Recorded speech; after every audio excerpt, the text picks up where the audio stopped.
Bienvenidos a nuestro devocional.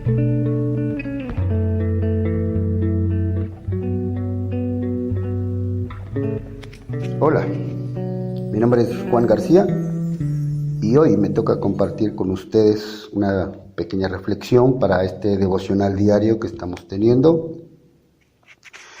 Y quiero compartirles una pequeña historia en San Marcos, Evangelio según San Marcos, capítulo 4, versículo 35.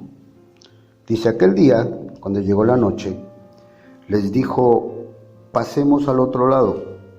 Y despidiendo a la multitud, le tomaron como estaba en la barca, y había también con él otras barcas. Pero se levantó una gran tempestad de viento y echaba las olas en la barca de tal manera que se anegaba. Y él estaba en la popa durmiendo sobre un cabezal. Y le despertaron y le dijeron: Maestro, ¿no tienes cuidado que perecemos? Y levantándose reprendió al viento y dijo al mar: calla, enmudece.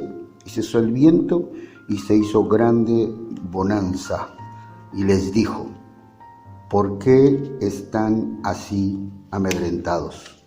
¿Cómo no tienen fe?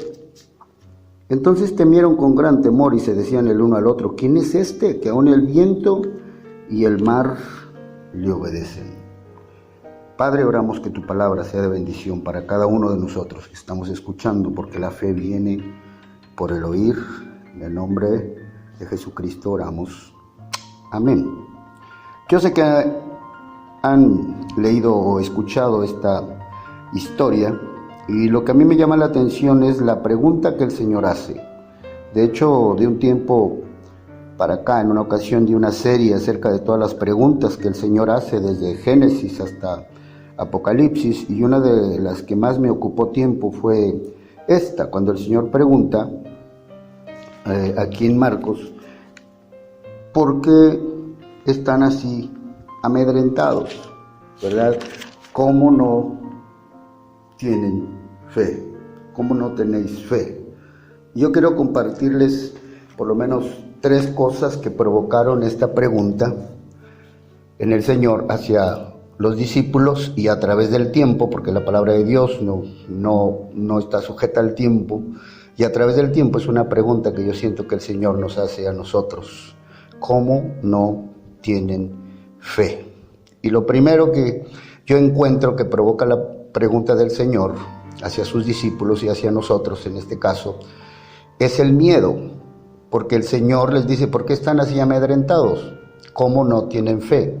Si buscan este mismo pasaje en el Evangelio de Mateo, Mateo traduce o Mateo escribe y dice que les pregunta: hombres de poca fe. O sea, ¿por qué tienen miedo? Hombres de poca fe.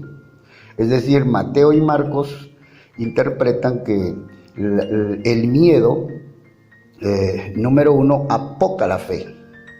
Marcos dice, él traduce que el Señor les dice: ¿por qué tienen miedo?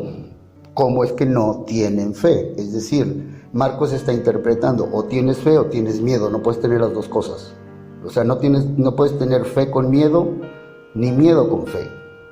Lucas no estaba en el barco, y también en el capítulo 8, él traduce y dice: ¿en dónde está vuestra fe? Ya la pregunta es: ¿por qué tienen miedo? ¿En dónde está vuestra fe? Entonces Lucas lo que traduce es que el miedo lo que hace es tapar tu fe.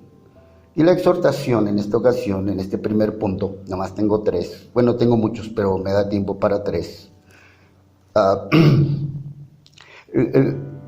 Cada uno interpreta diferente cosa, pero lo principal que el Señor aparentemente ve y lo que provoca su pregunta es porque tienen miedo. Uno de los mandamientos que más se repiten en toda la Escritura, desde Génesis hasta Apocalipsis, es: no temas, no temas, no temas. De hecho, ese mandamiento se repite más que los 10 mandamientos. Entonces, el tener miedo, amados, nos echa a perder muchas cosas. Seamos precavidos. Yo le decía a la congregación hace unas semanas: seamos precavidos. El avisado, o sea, la persona avisada ve el mal y se esconde, está bien, pero no tengas miedo, no tengamos miedo. En una ocasión yo leí en el Antiguo Testamento que el que tenía miedo lo apedreaban. sea, temamos al Señor, tengamos temor del Señor, pero no tengamos miedo de todo esto. Usa tu cubrebocas, guarda tu distancia, lávate las manos, pero no sé si estén de acuerdo, que son cosas que deberíamos de haber hecho desde hace mucho tiempo, antes de que hubiera una pandemia, pero no lo hagas con miedo, no tengas miedo. Si tú tienes miedo, no tienes fe, según Marcos. Si tú tienes miedo, tienes muy poca fe. Según Lucas, si tú tienes miedo, ese miedo tapa tu fe. Lo que el Señor ve es tu miedo, no tu fe. La segunda cosa que creo que provoca la pregunta del Señor es la falta de confianza en su palabra. Aquí en Marcos, donde leímos, dice que les dice, pasemos al otro lado. Y ellos sabían que todo lo que el Señor decía se cumplía. Entonces dice que ellos se suben con él a la barca, se van con él, le siguen, pero cuando les agarra la tempestad, ven que el Señor está durmiendo mientras ellos están llenos de terror. Y se les olvida que el Señor había dicho, pasemos al otro lado. Y cuando el Señor dice algo, sucede. Había gente con hambre en una ocasión, en un monte, y el Señor les dice, denles de comer. Y entonces viene un matemático y le dice, no, pues 200 denarios no alcanza para darles un poco de comer. Pero el Señor insiste, denles de comer. Está bien, viene otro discípulo con un muchacho y tiene unos cuantos peces y unos cuantos panes, pero ¿para qué va a servir todo esto? Y el Señor había dado una palabra, denles ustedes de comer. El final de la historia lo sabemos, terminaron dándoles de comer y todavía sobró. O sea, cada que el Señor hablaba, se cumplía lo que Él decía. Pero en esta ocasión se da cuenta que aunque Él había dicho, pasemos al otro lado, tenían miedo. Y van y lo regañan, y lo despiertan, y les dicen que no te das cuenta que perecemos. ¿Cómo puedes dormir en este momento? Yo pienso y he escuchado a algunos diciendo, bueno, ¿y Dios dónde está? ¿Qué está haciendo en medio de esta pandemia? Parece que está dormido, parece que no actúa. Clamamos a Él, se están muriendo pastores, evangelistas, profetas, apóstoles, maestros, etc.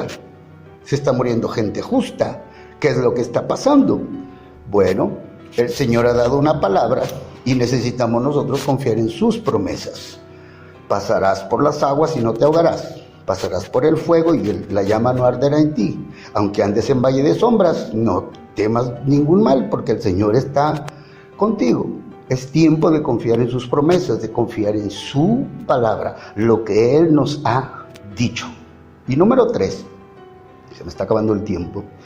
Número 3, el Señor hace esta pregunta porque está escuchando en sus discípulos un lenguaje de muerte.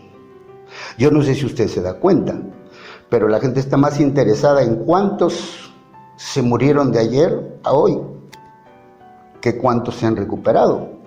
Se han muerto, la última vez que vi, arriba de 150,000, pero hay más de 1 millón de personas recuperadas que han salido.